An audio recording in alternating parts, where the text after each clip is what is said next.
What's up, mystery gang? All right, you guys, so we have had a crazy week. The Derek Chauvin verdict, the Dante Wright situation, the Ma'Khia Bryant situation, the Anthony Thompson Jr. situation. We've had so many things going on. We gotta do a weekly recap. Let's get into this recap, y'all. So we're gonna start this weekly recap with the Derek Chauvin verdict. State of Minnesota, County of Hennepin, District Court, 4th Judicial District. State of Minnesota Plaintiff versus Derek Michael Chauvin, Defendant. Verdict, Count 1. Court File Number 27, CR 20-12646. We, the jury, in the above entitled matter as to Count 1, unintentional second-degree murder while committing a felony, find the defendant guilty. This verdict agreed to this 20th day of April 2021 at 1:44 p.m. Signed, Juror Foreperson, Juror Number 19. Same caption, verdict, Count 2. We, the jury, in the above entitled matter as to Count 2, third-degree murder, perpetrating an eminently dangerous act, find the defendant guilty. This verdict agreed to this 20th day of April 2021 at 1:45 p.m. Signed by Jury Foreperson, Juror Number 19. Same caption, verdict, Count 3. We, the jury, in the above entitled matter as to Count 3, second-degree manslaughter, culpable negligence, creating an unreasonable risk, find the defendant guilty. This verdict agreed to this 20th day of April 2021 at 1:45 p.m. Jury Foreperson 019. Members of the jury, I'm now going to ask you individually if these are your true and correct verdicts. Please respond yes or no. Yes, guilty on all charges, you guys. They found this man guilty, and this is the look that he had on his face the entire time. He was looking like, this is not what we discussed in the back. I did not think that I was going to really go to jail for brutally murdering this man in front of all of these people in these cameras. See, when I was watching this trial, you guys, what spoke to me the most was how everybody was individually affected by this situation. Like, even the people that were recording, people who were just bystanders, and we even got to see one man go in on Derek Chauvin right after he killed George Floyd. Now, my thing with this case is, I honestly didn't know what was going to happen, even though we had trained medical professionals on the stand saying that this was deadly force. Even though we had people who were law enforcement, people who worked with Derek Chauvin, basically saying that, look, he used excessive force. This was not called for. George Floyd was in handcuffs. Even animals, you guys, get medical care. So the fact that I had so many people like under my videos saying he shouldn't have resisted. Have you guys seen public freakouts? And I know I mentioned this before, but if you go watch public freakouts, you see so many older white women and they're going off, they running up on police, they got their cameras out, they like, I'm not going to jail, and they don't go to jail. So I'm trying to understand, why wasn't this man just given medical care? Even if he did have a fake $20 bill, let him go do his time. Y'all did not have to kill him. And like I say, like on TikTok, I say it on YouTube, I honestly feel like if Black Lives Matter and everybody else that was going so hard for George Floyd, if they had not have fought and marched and did all of this stuff, I don't think Derek would have even been charged with George Floyd's murder. So let's just put that out there. So the fact that he's convicted and he has to go to prison, that just speaks volumes. Now, in the same sense, we have Amber Geiger, who's trying to go up for appeals, and they're going to actually hear her appeals out. Now, if you remember, she killed Botham Jean. He was the guy that was eating ice cream in his apartment, and Amber Geiger, a police officer, was sexting one of her co-workers, and it's being said that she was drinking. But she's saying that she went into the wrong apartment and thought that Botham was an intruder, and she killed him. Now, she got 10 years, but we know she's not going to serve all of it. In the courtroom, she hugged Botham's brother, I think it was, saying that she was sorry. She's going to take responsibility for the things that happened. Turns right back around and files an appeal. Filing an appeal is not taking responsibility for what happened. Do your time and get it over with. Now, we're celebrating the fact that Derek Chauvin was found guilty, but just like I tell everybody, let's not celebrate too fast, because right while the trial was going on, we had the killing of Dante Wright. Now let's talk about 20-year-old Dante Wright. He's a father, he's a brother, he's a son. And I'm gonna say this before I start talking about this situation. I've looked on YouTube and I've seen people commenting under the family's YouTube videos and the news reports on this case, basically saying that the only reason why his family cares is because he's getting a settlement. And let me be completely clear. I would not tolerate any slander on this boy's life, regardless of what he did, what he's done. He's 20 years old. He had plenty of time to rehabilitate himself, which I haven't heard any really crazy things, but things that kids do when they're young and just doing stuff that other people do. But regardless of the fact, when he got pulled over, regardless, he did not have a weapon. And even the police officer, Kim Potter, said that she was not trying to shoot him. She was trying to tase him. So if that is correct, that means he was not a threat or a deadly threat to anybody in that area. Let me put that out there. If what they are saying is true, that she was trying to pull a taser, he was not a deadly threat. So let me say that before I start this story, because I've been seeing so many ignorant people under the comments in YouTube, and I'm really sick of YouTube because they will literally demonetize my videos in a minute. But you sit there and you allow that type of stuff under these videos about these families and people who done lost their lives regardless. Okay, y'all. So Dante Wright, he was a 20-year-old and he was from Minnesota. He got pulled over around 15 minutes away from where George Floyd was killed. And he's thinking it's because he had air fresheners hanging from the rearview mirror.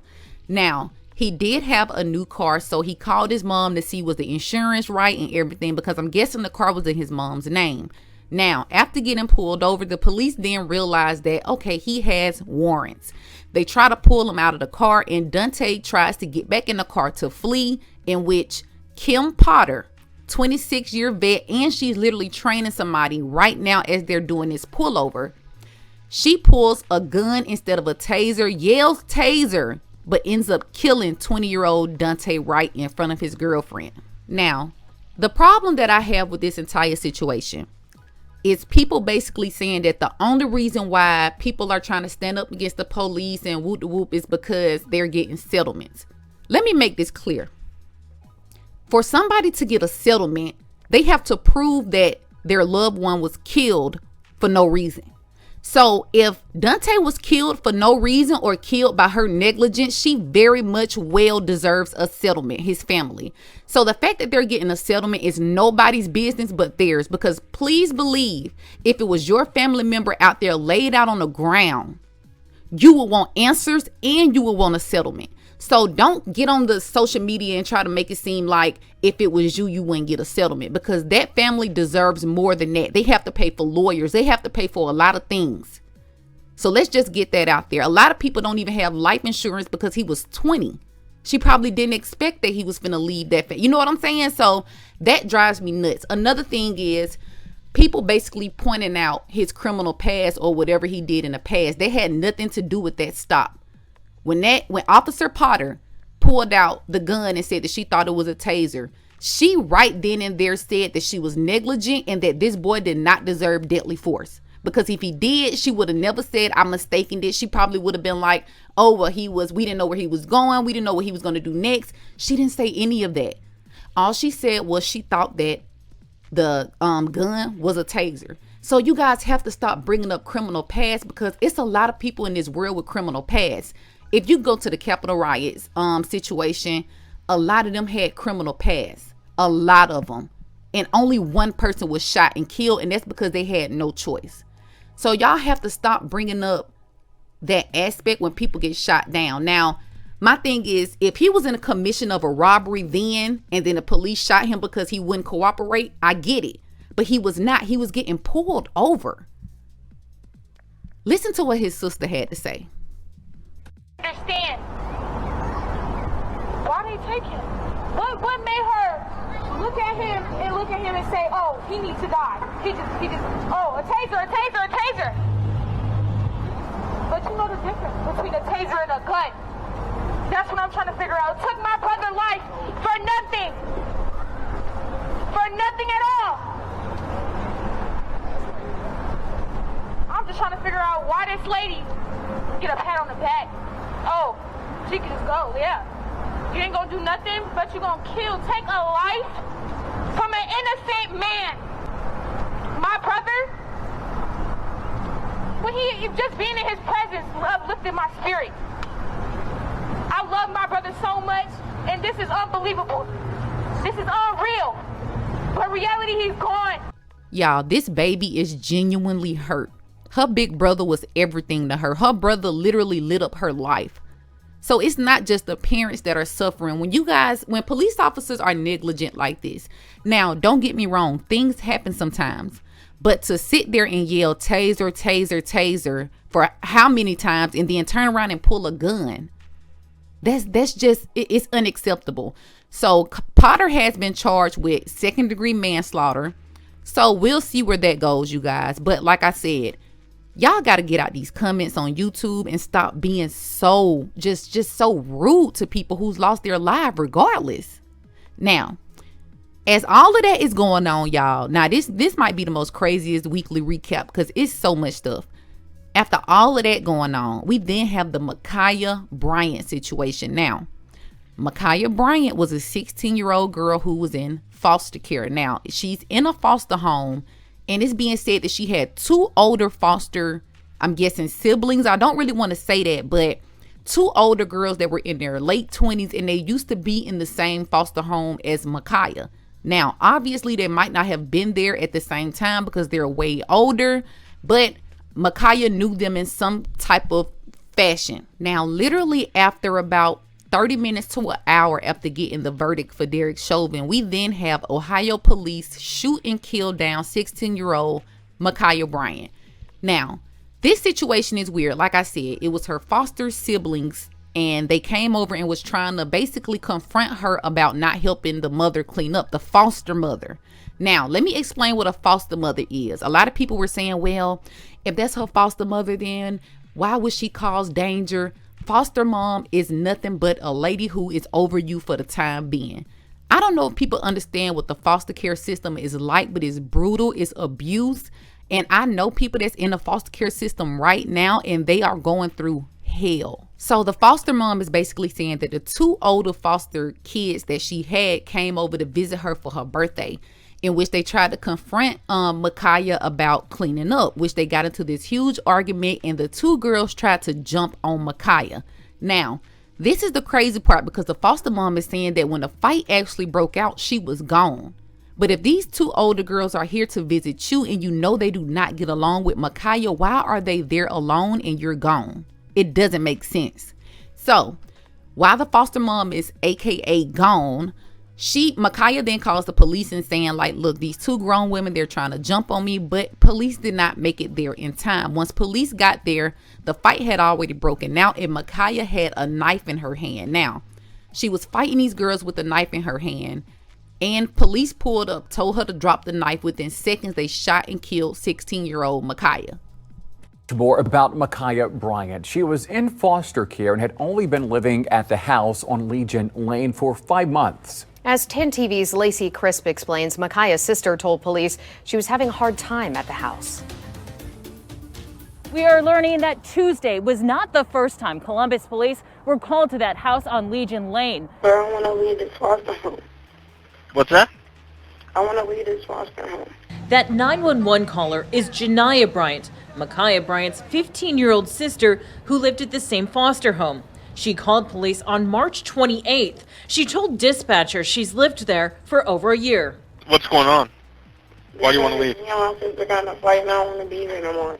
According to the report, the officers told Janiyah they do not set up new placement. Quote, the victim then became irate and stated that if she does not get to leave, then she was going to kill someone in the home, end quote. She was then transported to Children's Hospital for psychological evaluation. That call about a fight comes less than a month before the fight in the front yard of the home on Legion Lane, where Janiyah's sister, Ma'Khia Bryant, can be seen with a knife going after two different women. Columbus police officer Nicholas Reardon responded and shot and killed Ma'Khia. I'm more in shock at anything that they would be so carelessly during the verdict, during the trial. How you can be so careless during a situation like this? And this is why I said until we as a community come together with actionable items on our own de-escalation tactical teams, community sustainability, community policing, these type of atrocities will continue to happen. Because who are you to call when the ones who are sworn to protect and serve murder you?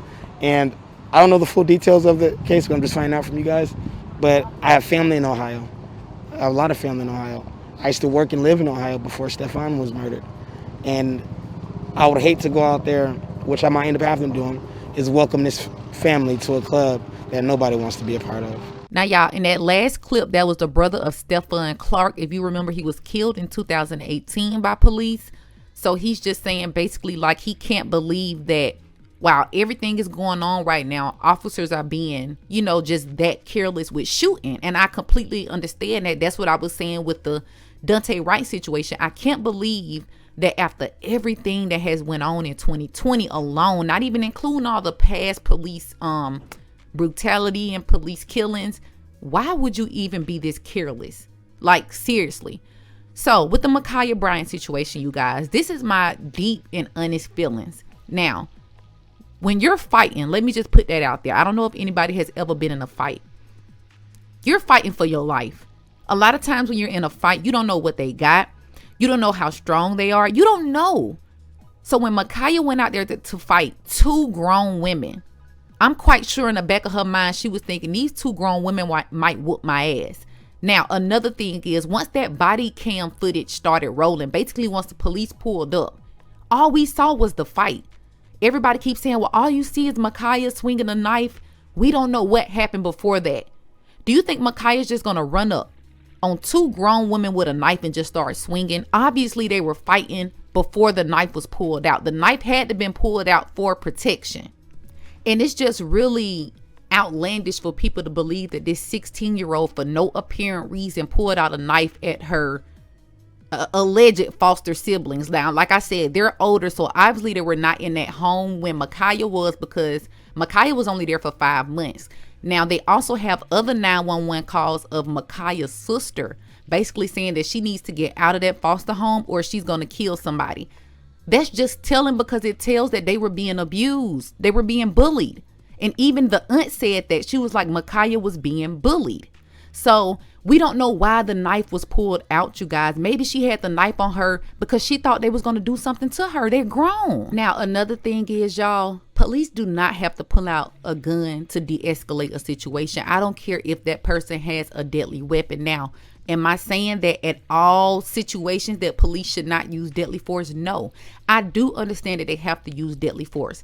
But when I went and did my research after this Ma'Khia Bryant situation, I saw so many instances where it was knife wielding men or a woman with a knife and they went into custody with no injury. Or it was a hostage situation or a school shooting situation where these people have assault rifles. Look at Dylan Roof. Look at Nicholas Cruz. Just look at these situations where they are in custody after they killed multiple people. Ma'Khia didn't kill nobody. That fight was going on for a few minutes before the police even pulled up. Nobody was stabbed. Nobody even had a stab wound. Like, I don't think people are understanding. Even when the police shot Ma'Khia, the people that she were fighting called the mother and was like, oh my God, they killed Ma'Khia. They were even shocked. That's why you haven't heard them say too much, you guys, because I honestly think that Ma'Khia was being bullied before this happened. I think it's way more to the story, and they don't want to come out and really say what's going on because it'll be too much like right. It won't fit the narrative of, Ma'Khia was a criminal like they want everybody to believe. When in reality, these kids were trying to get help from police for months after being in this foster home. For months. It's 911 calls that came in from the foster home, and it's the little sister is saying what happened. On the ground. Shot her 4 times. Okay? Yeah, she had a knife in her hand, but it was way before they shot her. She had already dropped the knife. She's the one, her and her sister, who called the police. Because some older kids that live in that house were abusing them. Okay? So they're the ones that called the police. The police roll up and shoot Budnies. 4 times, not once, not twice, not even 3 times. Tell the truth. But 4 times. Now, y'all, I want to refresh you guys' memory. Now, I did this. I think it was like the student who bit off somebody's face or something like that. I did a story on it, so please go back in my YouTube videos and go watch the story of Austin Harris. Now, he's the dude that went and did like some cannibal shit and was eating off somebody's face. He was taken into custody and he was facing first-degree murder charges. Like, literally, I don't think people understand that it's so many situations where the police should shoot and kill somebody. Like, if you're watching a man bite off somebody's face and you can take them into custody with no injury, surely you can stop up a girl fight without shooting somebody, period. If you can take Nicholas Cruz into custody at a McDonald's after he just shot up a school, killed innocent people, clearly you can stop a 16-year-old with a knife that's in a fight that hasn't stabbed nobody. Clearly, if those girls were so afraid for their life, why were they still fighting? It was 50 people out there. You mean to tell me ain't nobody say, let me stop this fight? I know it wasn't literally 50 people, but for a fight, there was a lot of people out there watching. I even think they said the parents got kind of involved and was kicking somebody in. Like, I'm not understanding why wasn't this fight stopped? Like, I agree with that. When everybody say the parents should have got involved, why are y'all letting them fight? But at the same time, I feel like Ma'Khia had enough. Something was going on at their foster home to where Ma'Khia felt like, if this is going down today, I'm not taking no more. And that's what I feel. And like I said, as far as the police, they should have analyzed the situation a little more. I know all they had was a phone call and they see that this girl has a knife. I get that. Don't think that I'm just saying this police needs to be put in prison today. No, I get the situation. But I also get that they have tasers. I also get that plenty people every day have knives at the police. I seen one video where a man had a car and was chasing the police down. Not only that, another situation happened in Minnesota where a man hit the police with a hammer. He was mad because he had to wear a mask. The police was holding on to the side of the truck. The man dragged the police. And do you think that man was killed or do you think he was arrested? He was arrested. And last time I checked, running somebody down with a car is assault with a deadly weapon. A car is considered a deadly weapon. I've seen people get ran over by cars and die instantly. So I want people to stop making it seem like the police had no other choice. They had another choice.